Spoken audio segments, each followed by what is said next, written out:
It's been just over a year now since we first visited Zach and Katie and their beautiful tent home. And today I'm really excited to be back in New Mexico to see how everything's working out.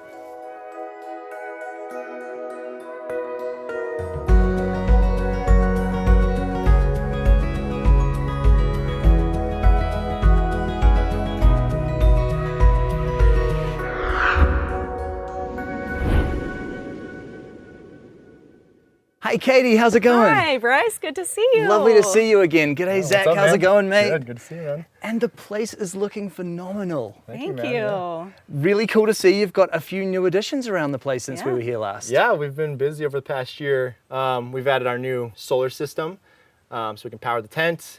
We added a new white tarp up on top to help with the heat and just overall rain that we'll get here and snow. And then we've added an outdoor shower. Use a lot of the barn wood that we've built the rest of the house out of. And technically the shower won't be set up in the winter because being -11, you can't really have much piping going through unless you bury it pretty deep. But we've talked about maybe having a piping down low enough where we could avoid freezing so we could have a shower. We'll figure that out when we get there though. Not a tremendous amount of privacy in that shower. No, I mean, the way I say it is if anything's gonna see you out here though, it's the squirrels, and I'm kind of cool with the squirrels seeing me naked. A little bit of squirrel voyeurism. Yeah, some people might not be cool with that, but I'm cool. We got a lot of tree coverage too, so there's not a lot of neighbors that can see us or anything out here, so we're good. No neighbors and happy squirrels. Yeah. Happy squirrels. Fair enough too. Maybe a couple deer. It's fine. And how's the solar power working out? Because last time you were just hooked in via a power cord running to a nearby house, weren't you? Yeah, as of now, we got the new solar. We got our Go Power solar system. It's two 190-watt solar panels, and we have that running into our 4 battery bank, and then obviously into the inverter, and then that's powering our house now. So we're off the grid in the sense that we're fully self-supported out here. We don't need anything being pulled in from the city, any water or anything like that, and we can just have our own life. And it's everything that we need for our little tent, so it's perfect. It's working out great. And so tell me about the white tarp that you've added onto the tent and what that's doing. So originally we just had a 20 mil PVC tarp, and it was just real thick, but it was clear. But we realized that now that we had the white one up, at least, that was letting a lot of light in, obviously. Kind of never clicked with me though, but now that we put this new white one up, it reflects a lot more of the light, and it probably stays in the summer. It's been staying about 20 to 15 degrees cooler than it was last summer, which has been really nice. So we're not as hot and sweaty, and in the nighttime, we're keeping much cooler, so. Now, it's almost exactly a year now since we last visited you, which means you've spent another winter and another summer here. Yeah. So how's all that working out?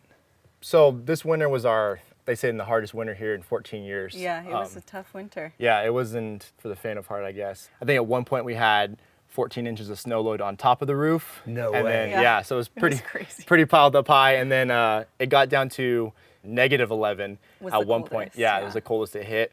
But we made it through, and it wasn't really that bad. No, I honestly expected it to be much worse. I expected us to have some real troubles in the tent, and it was not a big deal. And we keep our space heater and our propane heater in there, and it seems to work out because the space is so small and the tarps keep it insulated, so it doesn't seem to be too harsh. If we can make it through that winter, bring it on, man.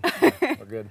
And then the fireplace is still looking great as well. Obviously, this is still kind of the central hub of where everything happens around here. Yeah, man, that was always the idea. Like we talked about last time, was the fire pit. We have the chairs around it. It's basically, if we wanted, we could have 10 or 15 people just come and hang out. But for us, it's for the family. We can come sit, hang around the fire, make a fire, and there's, I don't know, something about bonding and not just being inside staring at your screens. You're outside having a good time. I don't know.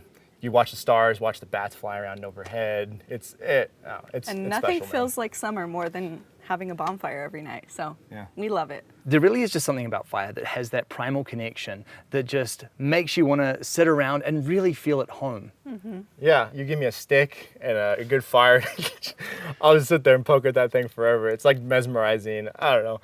And then you can sit there and there's something about it. Like it actually gets you ready for bed. Like if you're just sitting staring at your phone, it almost wakes you up and you're not ready for bed by the time you're done. But you sit in front of a fire and I don't know, something about it just makes you tired, calm, and ready for a good night's sleep. So yeah. And Grizzly and Fox, they're growing up and they still have this incredible playground. How's it working out for them? They're loving it. We just also started homeschooling a couple weeks ago too, and it's just great because we have this really flexible schedule with them, and they can play in the morning, we can do homeschool, you know, or vice versa, and I just love that we have this whole area for them to play in and be at home all day, and we still get out and do things, but it's just really nice that they have just all of this as their option. Yeah, and all the space, like right now it's the, I guess, toad season. So there's toads everywhere, and actually frogs too, but mostly toads. So they're always just running around finding toads, and we'll put them all into the swimming pool and kind of just watch them swim around and then release them back into the garden or whatever. Our little kiddie swimming pool. Yeah, not an actual swimming pool. We don't have an actual swimming pool. That'd be legit though. And I see on the Instagram as well, their archery's getting pretty good too. Yeah, we were started off with knife throwing. That was like the first primal skill I wanted to learn. So we kind of learned some knife throwing skills. And then archery was our next skill we wanted to learn. So Grizzly's still in an age where he can't do it on his own, but Fox is really starting to pick up with that. Yeah, he's getting pretty good. He's able to pretty much hit the target every time with his arrow, which I guess is about most you can hope for at 5, not going to the Olympics. So. Not yet. Not yet. Yeah. Well, the house is looking really cool on the exterior. It's great to see some solar power and the addition of the outdoor shower. And I'm very keen to see what's changed inside. Can we take a look? Yeah, let's go. All right. Let's go. Oh, the place is looking great. Thanks, man. Thank you. Really cool to see that you've actually got a second sleeping space downstairs now. Yeah. We do. We had the couch, and then we had just our bed upstairs.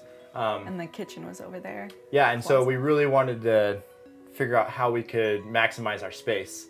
That was this whole process. When you have such a little space, it's like, how do I maximize the usage and our daily functionality in it? So we got a new mattress, and when we did that, we're like, let's just rebuild the whole thing and base it around the mattress, and then we'll go from there.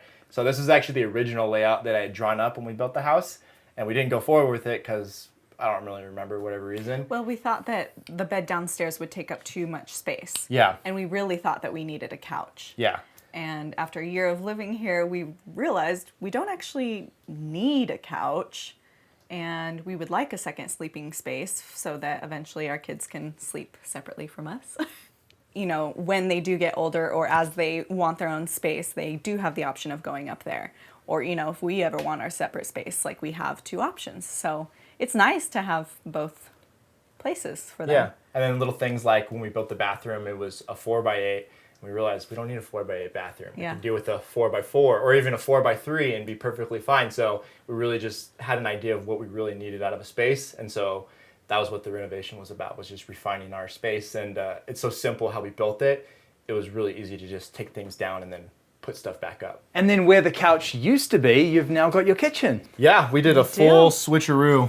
The kitchen obviously used to be in that corner, and now we've just basically taken it apart and we reassembled it on this side. When we had it before, it was on both sides. We had actually almost twice the size of the kitchen. And so that was one of the things that we were curious if we could just have all that we need in this one little area, but it works. Yeah, and the whole idea was having it be a really open space to begin with. I don't know, and just having the light come in from the front onto the kitchen setup rather than push towards the back just makes it feel that much more homey. And are you still finding that you're doing most of your cooking outside? We're about switched now. I do a lot of cooking back and forth. A lot of the meats and proteins I'll do out in the barbecue, and a lot of the veggies and rice I'll do on our little electric stovetop. And that's nice, so I can kind of do both or just one or the other if I need to. And I see you still haven't plumbed it in yet either. You're still just using the gravity-fed water. How's that all working out? It's been great. After a year of living in it, we got a really good idea of what we needed. And for us, this was not something that we were like, we need running water. It's worked fine. We have our Berkey that can hold 6 gallons of water. That thing can hold 3 gallons of water. And so if we just keep those full, we're perfectly fine. We've never felt like we need running water. Yeah, and are you still getting your water from the river? Yeah, we have the well. It's about 20 feet down, so it's pulling the river water right out of it. So it's real nice water. And then pulling that in from the hose, and then we can just fill up whatever we need from the hose in the summertime. Obviously, winter, we have to walk over to the pump house and actually haul it over because we don't have plumbing. But thankfully, this guy's real strong. Yeah, lots of. That's where all the muscles are coming from. Lots of curls with the water. And the way that you've got everything set up as well, one of the things that I love so much about this is how much you've integrated your lives into the outdoors. So actually expanding and treating the outdoors more as your living room, and by creating more outdoor infrastructure as well, you're really just completely expanding your life into the great wild. Exactly. That's why we made everything kind of smaller and movable too. We can take our whole kitchen area outside if we want and just dine outside, and that was the idea of making the lights and everything. We can have a really cool outdoor dining area set up if we want. Everything's really movable and flexible. With the French doors, we can open both of those up, and it adds our 16 by 10 deck onto our house. So now we don't just have a 16 by 20 tent, we have a 16 by 20 tent and a huge deck, and they kind of just blend together. So it never feels cramped, and I think that just adds so much space into such a little space. And then over here, you've created a desk area now. Yeah, one thing we realized we didn't have was kind of an area to have extra things to make our smoothies or coffee. We kind of call it like our coffee bar. It's a nice space for Katie. She can mix all of her oils. And do all my oil stuff. Yeah, do all of her oil work that she does. Yeah, like I said, like a desk area if we needed to do some work right here as well. So we didn't need the couch, so we got this. And then is that your bathroom that you've moved over into that corner That now? is our bathroom now, yeah. Cool, can we see what you've done in there? Yeah. Slide this guy open. We didn't need anything fancy once again. We could make it look like Pinterest ready, but it works. We can go in and we can go to the bathroom, and then when we're done, we come out and it functions perfectly. It's just a little 4x4 space that we carved out, and we can have our composting toilet in there. We have it vented out to the back, so we never get any bad smells with that. And then we have plenty of storage for all of our toiletries and towels that hung on the walls and stuff, and that's all we need out of a bathroom space. Totally, man. And it's totally Pinterest worthy. Come on, what are you talking about? We try. Just depends what angle you look at it at, I guess. You've got the plant outside with all the LED lights and all that stuff. It is a custom barnwood door, so I mean, yeah. And what's over the other side over here? This is our closet. I still said that we needed a big closet. Mostly because the four of us are all sharing it. So Fair enough too. That's a good reason. I mean, it's not huge, but we've got my clothes, the boys' clothes, Zach's clothes. They're all in here. It's, again, not necessarily Pinterest worthy, but it does the job. And we actually have our solar setup connected over here too. So it works out for us. Our joke's been, you can have a good life without a Pinterest-ready closet. It's true.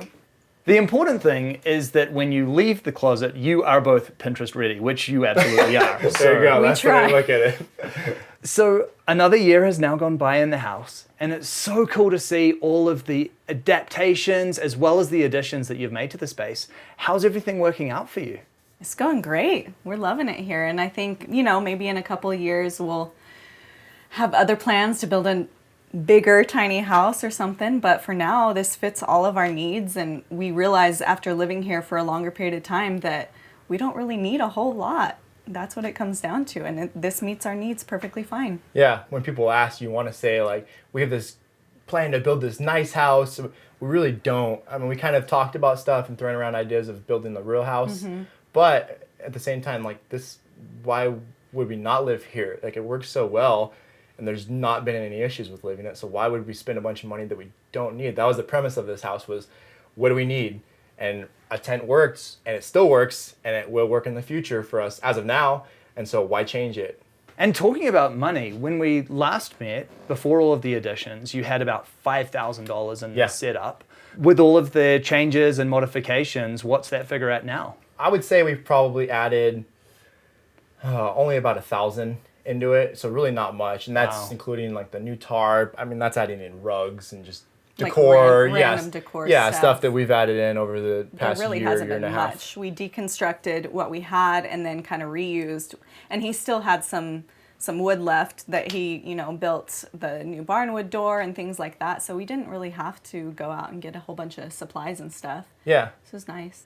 So living in this tent, when you really boil it down, what's life here really like, and what does this as a home mean to you? Oh man, that's evolved so much over the past 2.5 years for us. We kind of had this mentality when we first moved in of how we thought things were, and this journey has been really fun because it's been obviously a physical journey, but more than anything, it's been a mental journey, really. Yeah. Because our mindsets have shifted so much than when we first moved into this lot. The things you see every day, the people may count off as like, oh, whatever, like they're minor experiences, but they really are cool. And it gets you in touch with a different side that you didn't know you had. You watch these deer running around the property, and then obviously when it comes down to the rut season, and then you watch these new deer running around, there's these fawns and babies. You kind of watch, like, in a sense, the circle of life happening, and you don't see that in a city. It's not there. And if it is there, you're not seeing it because there's so many things going on. So you really do get in touch with nature. It's something that I never thought I would experience. And I love, again, that our boys can see that and they can go out and pick up frogs and interact with nature every day and just be more free and experience nature more. And it's really nice to have that component to our lives every single day. Well, the tent is just looking so good, and it's great to see that it's working out so well for you and for your young ones. Thank you so much for sharing the space with me again.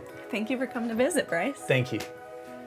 It is just so great for me to be back in this house. Zach and Katie have created such a special place here for their family, and seeing the way that the space has evolved and changed with all of these fantastic new additions is just so wonderful. This place continues to become more and more of a home for the family. It's a place where they're sheltered from the storm and yet still so wonderfully connected with nature, and I really think that this is truly a beautiful place to call home.